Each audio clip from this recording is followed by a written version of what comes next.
사랑하는 여러분, 이번 한 주간 평안하셨습니까? 2023년도가 보통 이제 1년이 52주입니다. 근데 2023년도는 53주가 되더라고요. 어떻게 보면 이제 꽉 채운 2003년도를 우리가 보내고 오늘 특별히 마지막 12월 31일을 보내고 있습니다. 한 해 동안 또 우리가 송구 영신 예배 또 뵙겠지만 한 해 동안 하나님의 은혜가 또 우리 모든 가정과 삶의 터전 위에 가득하셨으라고 믿습니다. 오늘 올 한 해가 이루어졌던 것처럼 내년 한 해는 더 큰 기대감으로 우리가 나아갈 수 있기를 간절히 바랍니다. 성탄을 이렇게 마주하고 하면서 계속해서 이 낭만에 대한 말씀을 드렸습니다. 한 일간지에서 낭만 가객으로 알려진 가수 최백호 선생님과 인터뷰한 기사를 봤습니다. 그 기자가 낭만에 대하여라는 이 곡을 이렇게 질문을 던지면서 선생님 매번 부를 때마다 이렇게 음정과 박자가 조금씩 다른 이유가 있으십니까? 이렇게 물어본 거예요. 그때 이 선생님께서 이렇게 대답하셨다고 합니다. 노래도 일종의 대화인데 매번 똑같은 박자와 톤으로 하면 재미없지 않겠습니까? 이렇게 대답하시면서 이렇게 웃으셨다라고 합니다. 사랑하는 여러분, 제가 이 내용을 읽으면서 공감이 많이 갔어요. 하나님께서는 우리를 고유하고 독특하게 지으셨기 때문에 우리의 신앙의 모습도 다 제각각 다르다라는 것입니다. 저와 여러분들이 예수님을 기다리는 마음은 하나겠지만 그 기다림의 자세와 태도 이런 것은 다 조금씩 다르지 않겠습니까? 우리가 가지고 있는 기본적인 몸의 골격은 아마 거의 다 비슷할 겁니다. 그렇지만 그 가운데 어떻게 조합되어 있고 어떻게 이 아름답게 이끌어져 가느냐는 하나님의 솜씨인 거죠. 그리고 우리의 성품과 모습도 다 조금씩 다릅니다. 사도 바울은 몸이 하나요 지체는 여럿이다라고 표현하고 있습니다. 다양한 지체들이 모여서 한 몸을 이루는 것이 저와 여러분들의 신체이고 그리고 그것이 교회다라고 하는 것입니다. 만약에 우리의 몸 중에 코를 멋있게 하고 싶어서 코를 엄청 크게 너무 크게 한다면 어떻게 될까요? 이상하게 되는 거죠. 팔이 힘이 세기를 원해서 내가 팔만 힘을 키운다면 어떻게 될까요? 기형적이 되는 것이죠. 다 그 몸에 맞게끔 우리가 창조되었고 모습이 조화되어 있다라는 것입니다. 지난주 우리 오후 예배 때 성탄 발표회를 했습니다. 그때 진행을 맡으신 집사님께서 우리 교회 성도님 얼굴을 이렇게 조각을 내서 맞추는 게임을 좀 준비하셨어요. 대부분 거의 다 맞추셨는데 한 2분 정도가 꽤 시간이 좀 걸렸습니다. 지난주에 참석하신 분들은 그냥 조용히 계시고 참석 안 하신 분들에게 한번 이분이 누군지 한번 맞춰보시길 바랍니다. 한번 띄워주시겠어요? 누구 같으세요?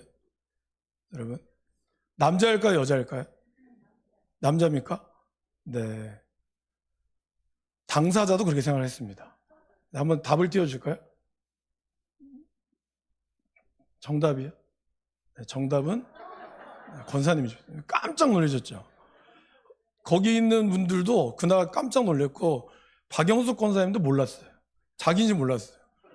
그리고 그 가장 앞에서 본 신영탁 장로님은 아예 관심이 없으셨어요. 설마 내 아내겠나 이렇게 생각하는 거예요.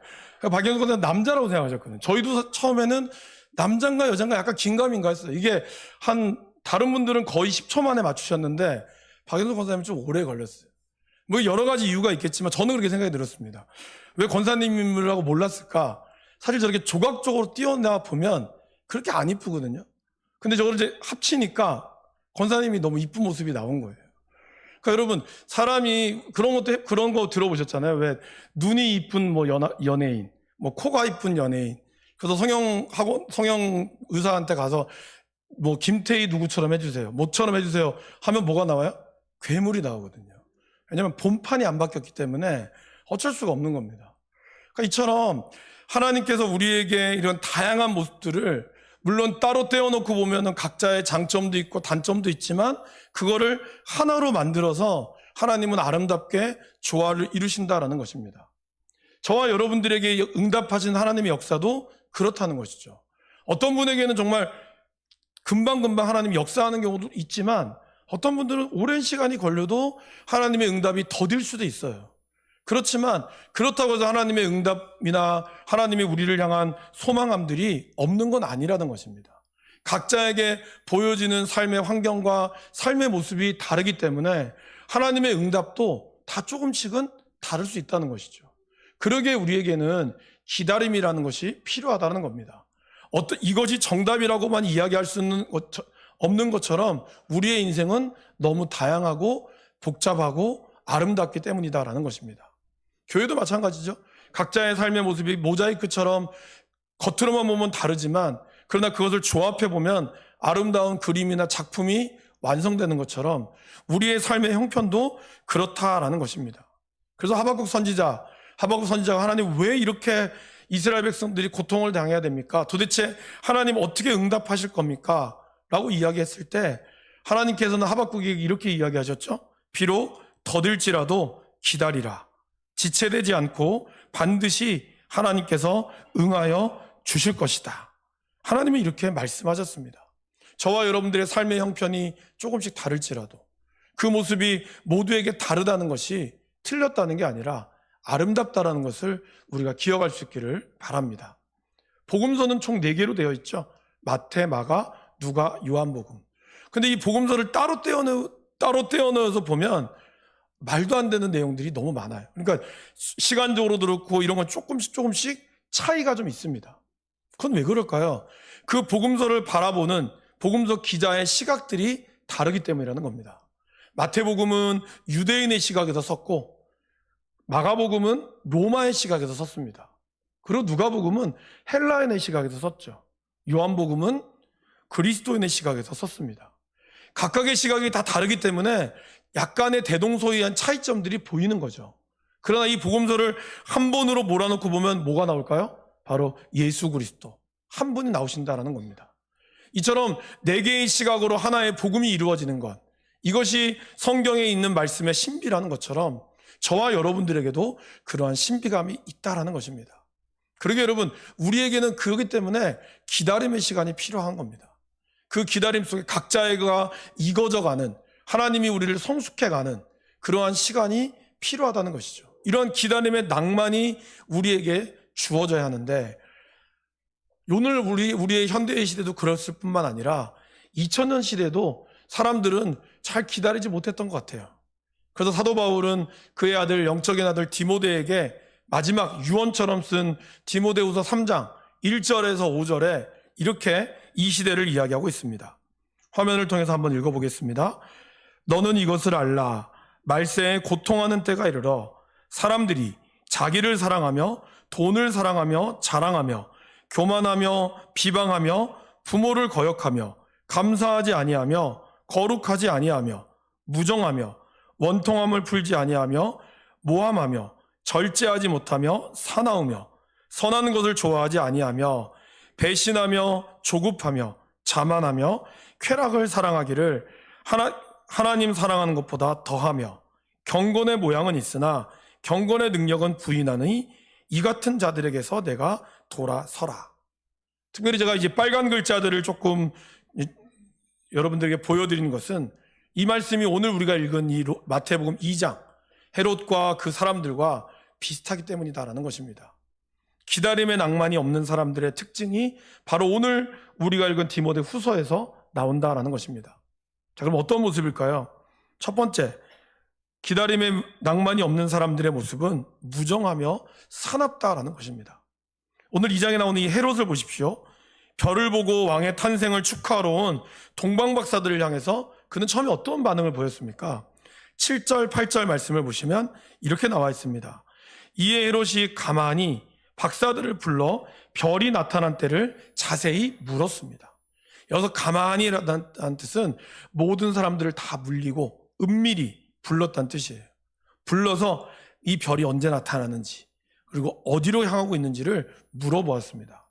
그리고 그렇게 대답하죠. 8절에 박사들이 왕의 말을 듣고 갈새 8절에 베들레헴으로 보내며 이르되 가서 아기에 대하여 자세히 알아보고 찾거든 내게 구하여 나도 가서 그에게 경배하게 하라 이렇게 표현했습니다.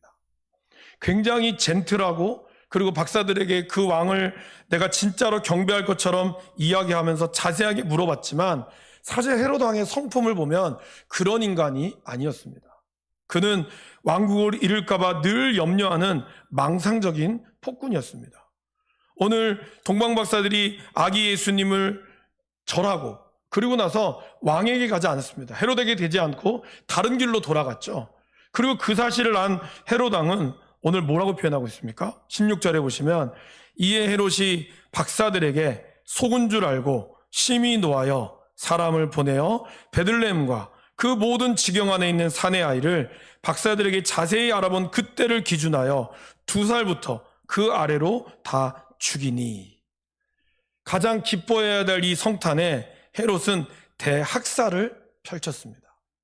이처럼 기다림이 없는 사람들은 무정합니다.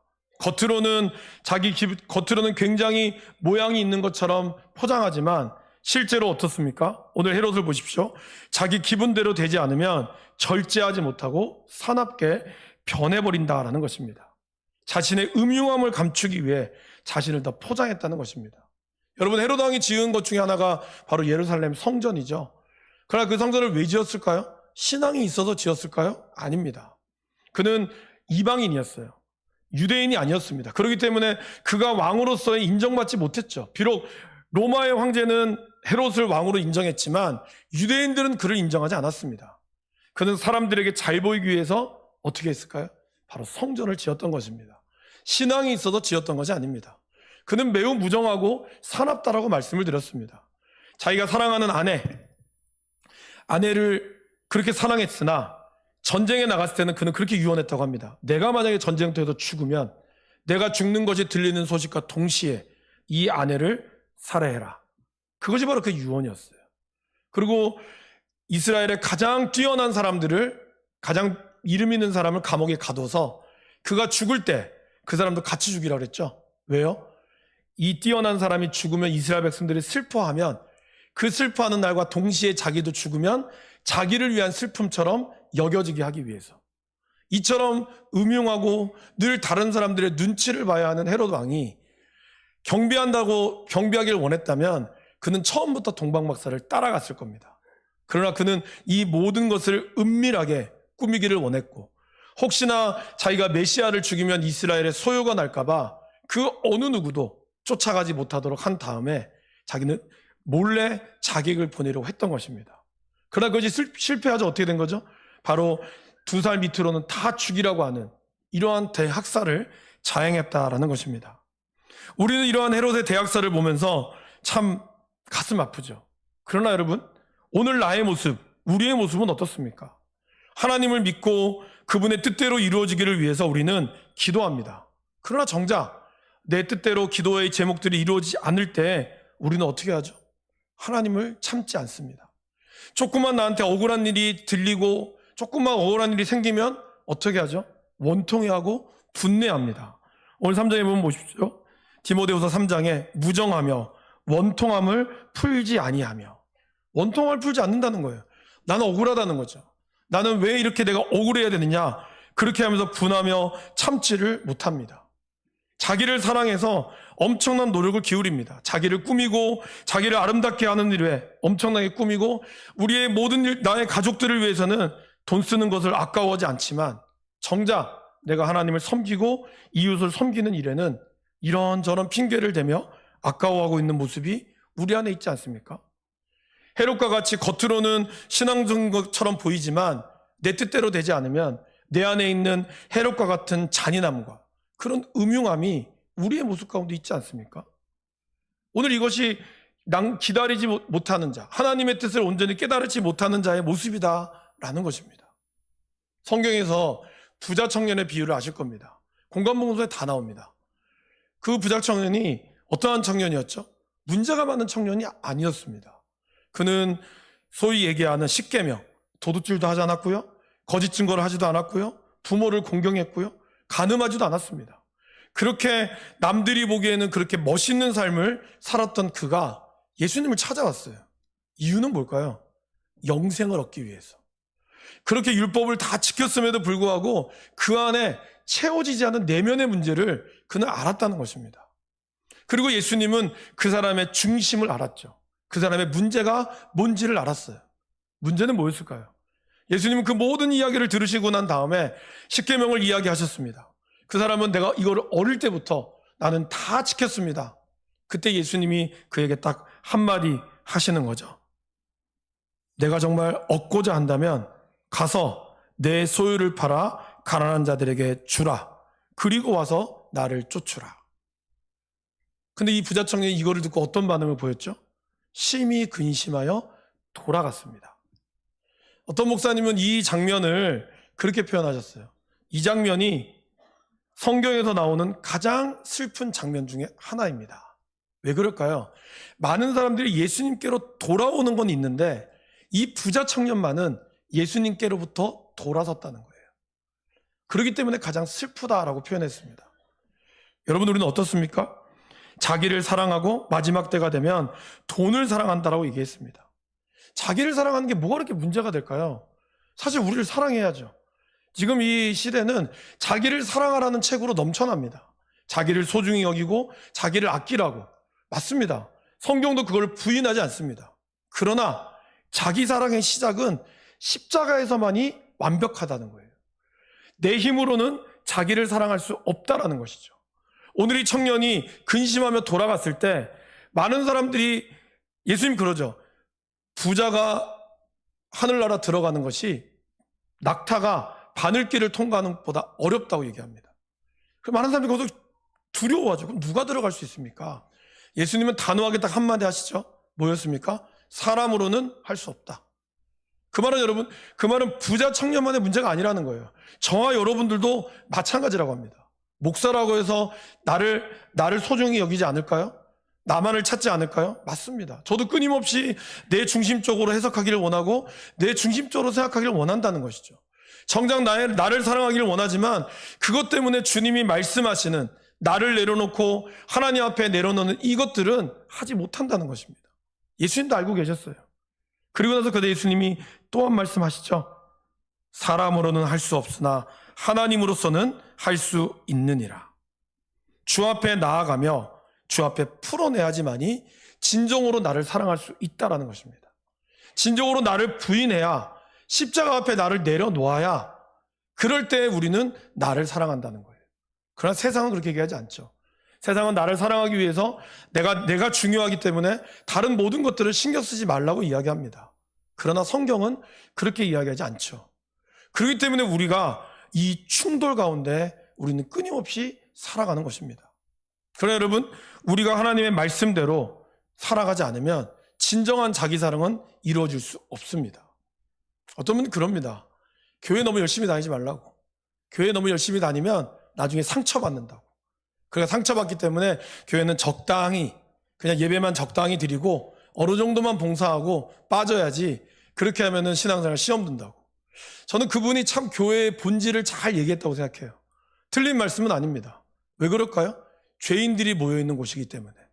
여러분, 감옥에 가면 죄수들이 안 싸울까요? 엄청나게 싸웁니다. 그 안에도 서열이 있고요. 그 안에도 자기들만의 룰이 있어요. 끊임없이 죄인들은 자기네들의 억울함만을 얘기하기 때문에 결국 갈등이 일어날 수밖에 없습니다. 교회는 어떤 것이죠?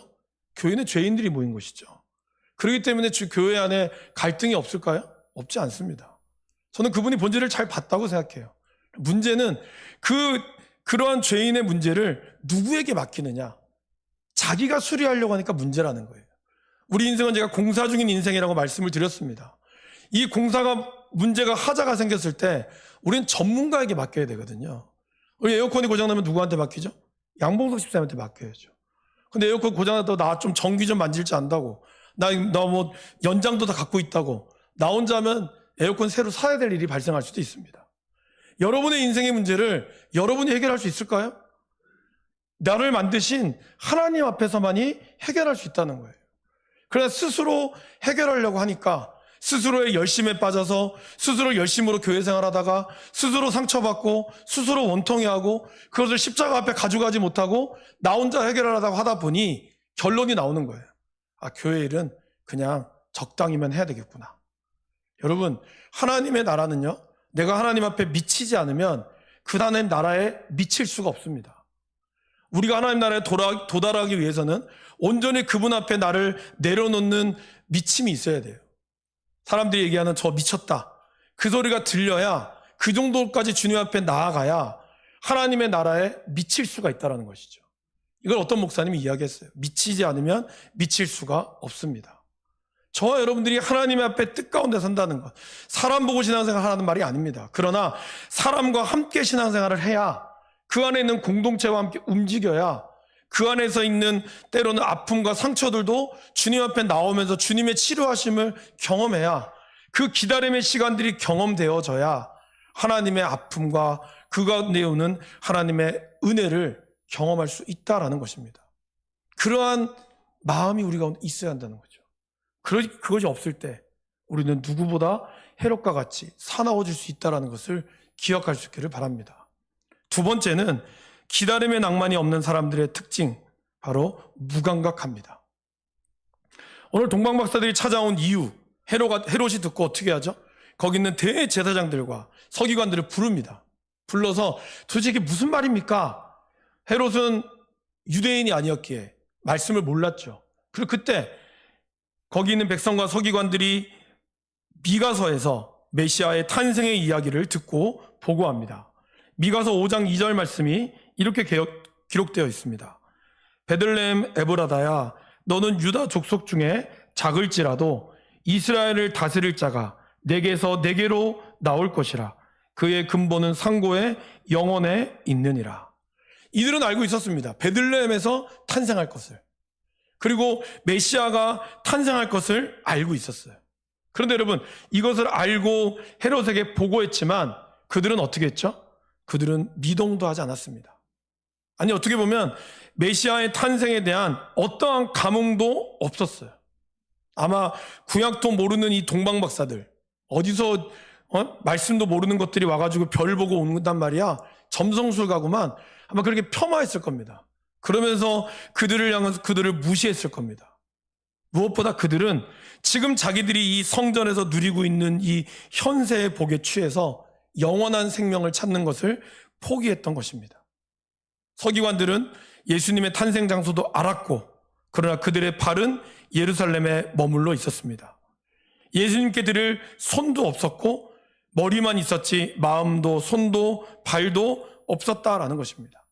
이처럼 그들은 영적으로 무감각했고 결국에는 예수님을 배신했죠.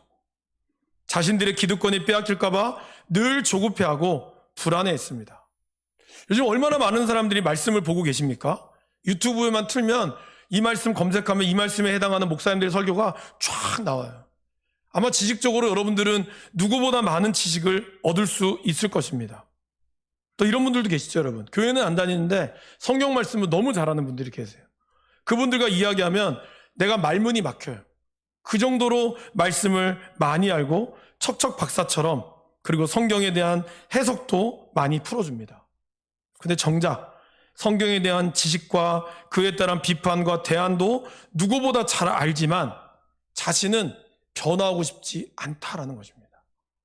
우리가 내년도에 이제 성경 일독을 좀 준비하고 있고 성경 통독이나 말씀 묵상도 계속해서 가고 있습니다.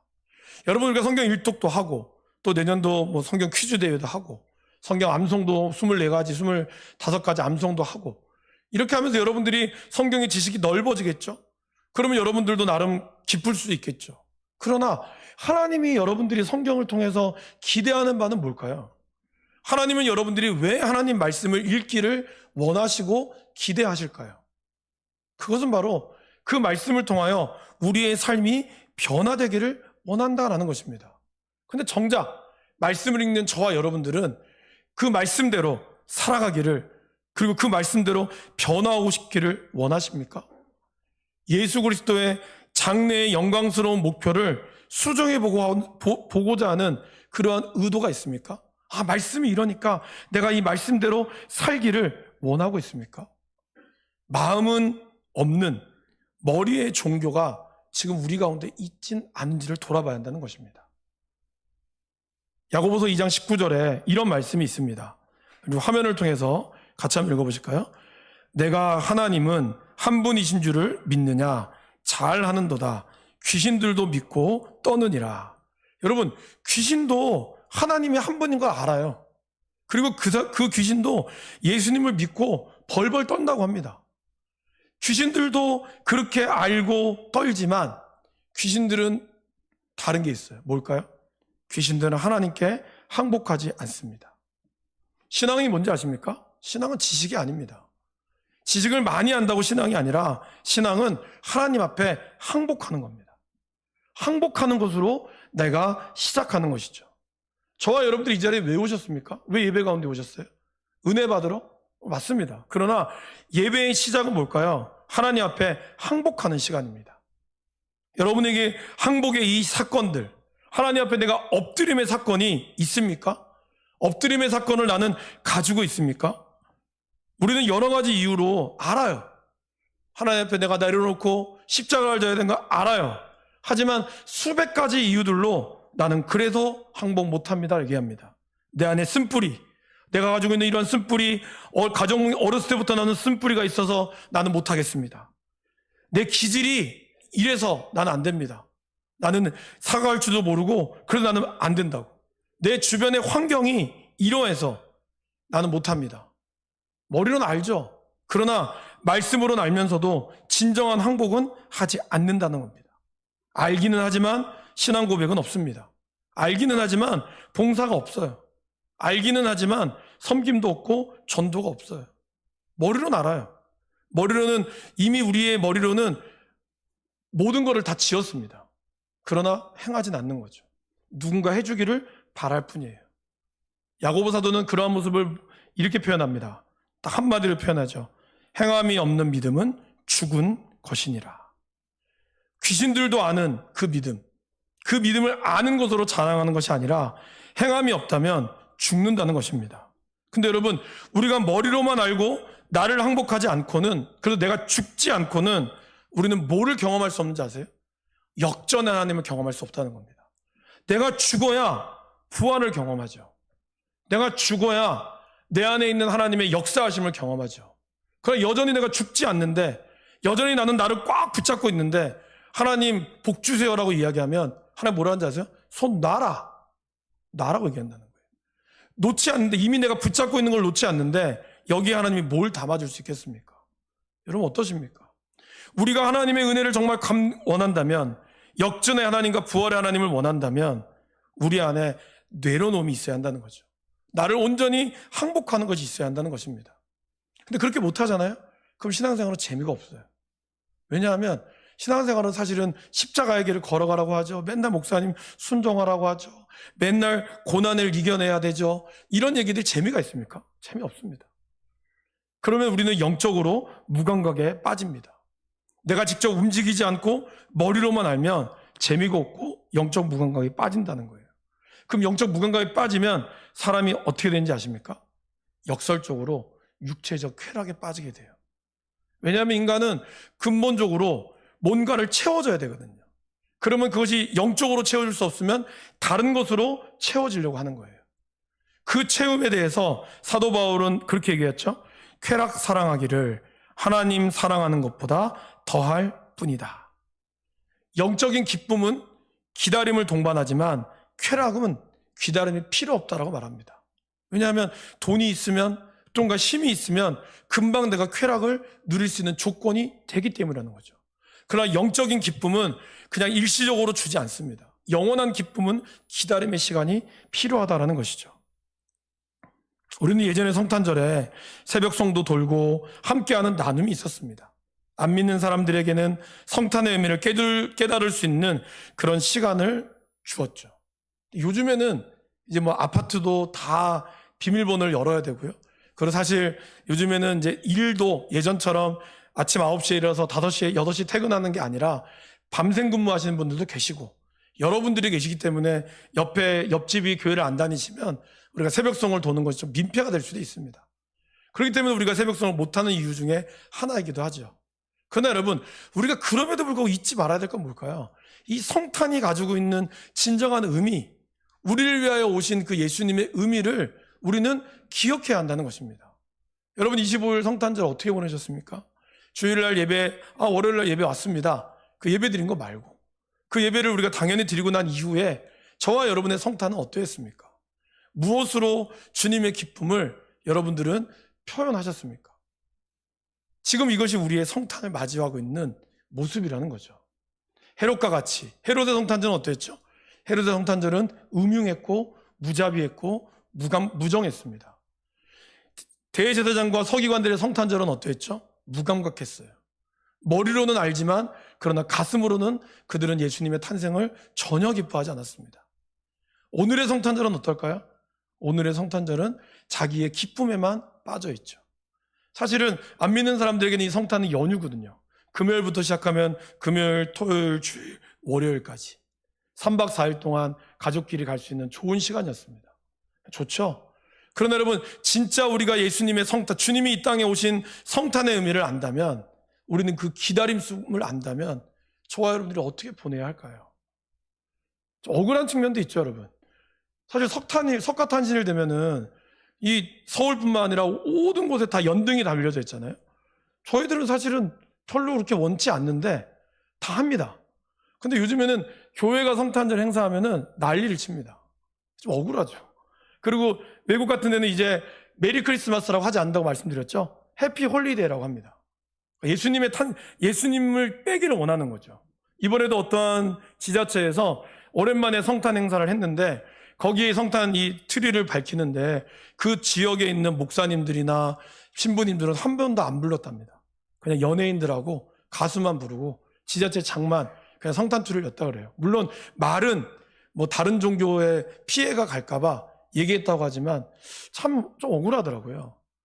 물론 뭐 그것 때문에 예수님의 탄생이 더 빛이 나는 건 아닙니다. 그렇지만 그만큼 사람들이 바라보고 있는 성탄의 의미가 그렇다라는 것입니다. 문제는 저와 여러분들도 성탄의 의미를 그렇게 바라보고 있지 않나라는 생각이 드는 거죠. 먼저 저부터 주님의 오심을 진짜 기다리고 있는지, 우리는 정말 주님의 오심을 간절히 기다리면서 그 기다림의 낭만을 가지고 있는지 우리가 돌아봐야 한다라는 것입니다. 여러분 어떻습니까? 우리는 우리의 성탄을 어떻게 맞이할까요?